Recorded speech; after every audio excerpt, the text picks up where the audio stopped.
गेल्या काही महिन्यापूर्वी महाराष्ट्र राज्याचे परिवहन मंत्री प्रताप सरनाईक यांनी रिक्षा चालक आणि टॅक्सी चालकांसाठी मराठी बोलावे असा फतवा काढण्यात आला होता।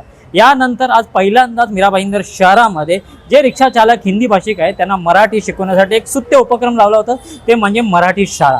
मराठी माझी संवाद भाषा आहे आणि हा महाराष्ट्र माझा आहे या अनुषंगाने महाराष्ट्र शासनाच्या मार्फत ही कार्यशाळा राबवण्यात आली होती। आपण बघू शकता शेकडोच्या संख्येने रिक्षा चालक ह्या कार्यक्रमाला उपस्थित होते। मराठी शिकण्यासाठी त्यांनी पुढाकार घेतला। या संपूर्ण गोष्टीमध्ये जे आयोजक होते हे महाराष्ट्र राज्याचे परिवहन मंत्री प्रताप सरनाईक, नेमके त्यांचं यांच्यावरती मत काय आणि जे शिकण्यासाठी रिक्षा चालक आले होते त्यांचीही नेमकी काय प्रतिक्रिया आपण जाणून घेऊ। महाराष्ट्र राज्याचे परिवहन मंत्री प्रताप सरनाईक यांनी रिक्षा व टॅक्सी चालकांना 15 ऑगस्ट पर्यंत मराठी भाषा शिकण्याचे आवाहन केले असून त्यानुसार मीरा भाईंदर शहरात महाराष्ट्र शासनाच्या वतीने रिक्षा चालकांसाठी विशेष मराठी शिक्षण कार्यक्रमाचे आयोजन करण्यात आले।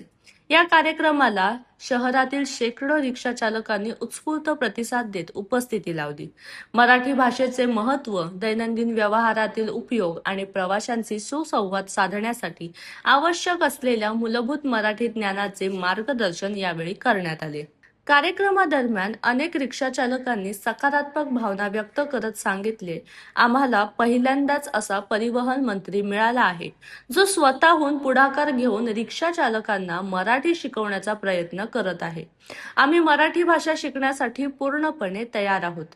राज्य शासनाच्या या उपक्रमामुळे रिक्षा व टॅक्सी चालकांमध्ये मराठी भाषेबाबत जागरूकता निर्माण होण्यास मदत होणार असून प्रवासी आणि चालक यांच्यातील संवाद अधिक सुलभ होईल असा विश्वास उपस्थितांनी व्यक्त केलाय। या उपक्रमामुळे महाराष्ट्राच्या राजभाषेला प्रसार होण्यास मदत मिळणार असून मीरा भाईंदरमधील रिक्षा चालकांनाही या मोहिमेला सकारात्मक प्रतिसाद दिल्याचे चित्र पाहायला मिळाले।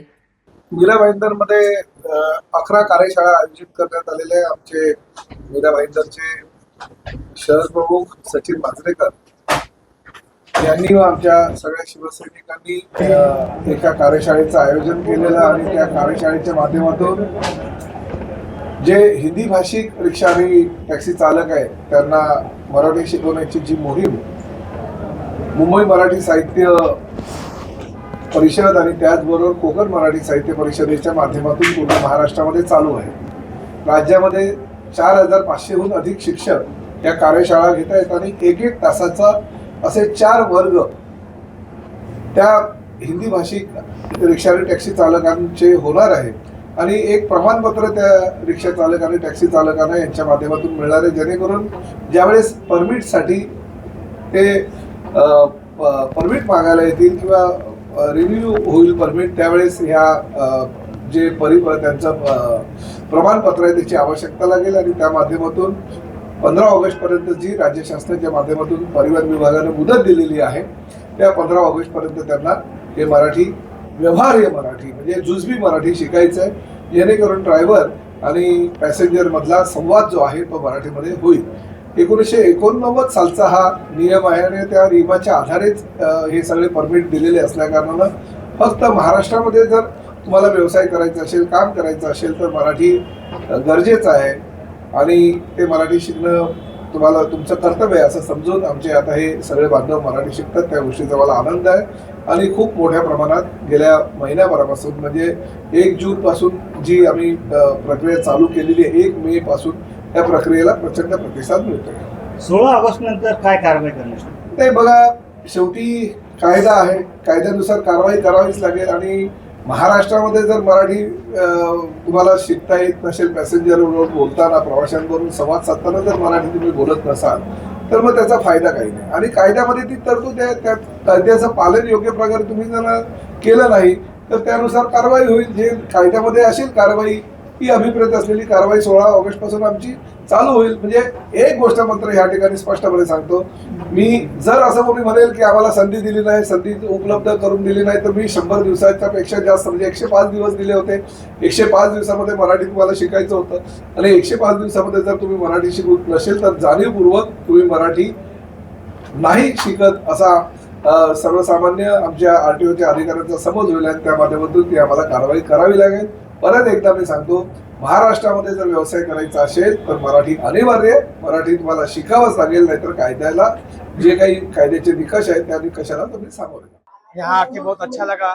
सर ने जो ये प्रोग्राम रखा है उत्तर भारतीयों के लिए, सभी उत्तर भारतीय यूपी वाले जो भी बाहर से आए हुए लोग हैं उनके बारे में बहुत अच्छा सोच है महाराष्ट्र वालों को। और हमको मराठी आना चाहिए, बहुत अच्छी बात है, ताकि हमारे जो पैसेंजर आते हैं बैठते हैं और हम भी अच्छा लगता है, ताकि हम भी उनसे बात कर सके। हमको मराठी आएगा तो हमारा बिजनेस बढ़ेगा। बाकी जो रिक्शा चालक है, जो आम मजदूर है, उन सभी को क्या कहना चाहोगे? और सबको कहना चाहूंगा कि सबको मराठी आना चाहिए, ताकि कि पैसेंजर को कोई दिक्कत ना हो, हमको भी कोई दिक्कत ना हो, हमारा रोजी रोटी बढ़ेगा अगर हमको आएगा। बल्कि जो सिखाया जा रहा है हम लोग सीखने की प्रयास कर रहे हैं और जल्दी ही सीखेंगे और जल्दी ही मराठी भाषा बात करेंगे। ठीक है, पैसेंजर से भी वही मराठी भाषा बात करेंगे और इसका जो सिखा रहे हैं बहुत इनका धन्यवाद है। और क्या लगता है आपको ये कार्यशाला जो मराठी के लिए रखा गया है, ये सही है या गलत? ये जो कार्यशाला रखा गया है बहुत सही है और जो जितना हो सके रिक्शा भाई जो चालक रहेंगे, रिक्शा चालक मालक जो भी रहेंगे यहाँ सीखने आएंगे तो बहुत अच्छा रहेगा।